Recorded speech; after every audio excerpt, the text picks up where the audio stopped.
cɛbɔ fila ninnu ma deli ka sigi kɛnɛ kelen kan fɔlɔ hali telefɔni kuma fɛnɛ ma tɛmɛ u ni ɲɔgɔn cɛla la nka su in na u bɛna ɲɔgɔn ye ɲɛŋwa la Philadelphie National Constitution Center soba kɔnɔna la.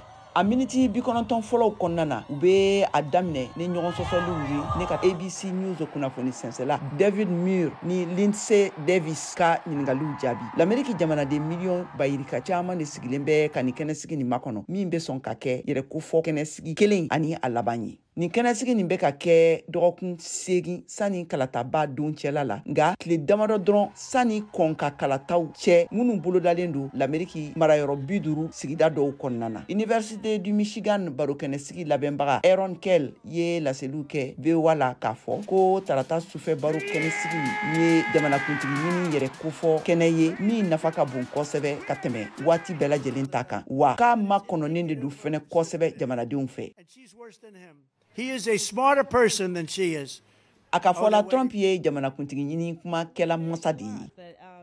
Look, it's time to turn the page. Nka a delilen de bɛ nin barokɛnɛsigi fasɔn ninnu senfɛ ka kuma yamaruyabaliw fɔ ka ɲɛsin a fadenw ma. Waleya ninnu waati caman na bɛ kɛ sababu ye ka na ni hakilina wɛrɛw ye minnu bɛna yɛlɛma don u lajɛlibagaw ka politigi sira faamuyaliw la.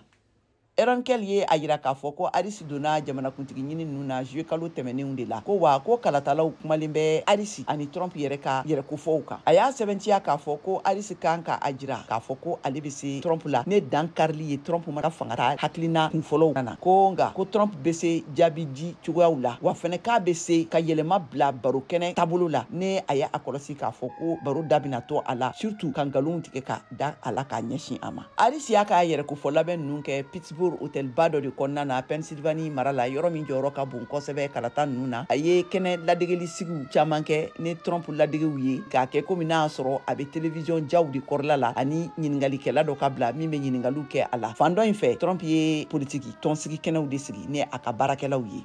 Barokɛnɛsigi ni hakɛ bɛna to a cogoyaw la i n'a fɔ komi a kɛra cogoya min na juin kalo tɛmɛnen ninnu na wa hakɛw bɛna boli Trump ani Harris bɛɛ lajɛlen kan ka a dama kɛɲɛ u kelen kelen bɛɛ lajɛlen ni kuma t'i bolo i ka kuma barani bɛ datugu miniti 2 bɛ a mɔgɔ kelen kelen bɛɛ lajɛlen bolo ka ɲiningalikɛlaw ka ɲininkaliw jaabi di. Barokɛnɛsigi in bɛna kɛ kumasen minnu kan bɛ tali kɛ kɔnɔtiɲɛ hakɛw jamana kɔnɔ tungaladenw olu ka koɲa l'Amérique ani Mexique dancɛw la fagaliw ani kojugubaw lawaleyaliw ani hadamadenyaw kɛcogoyaw jamana kɔnɔ.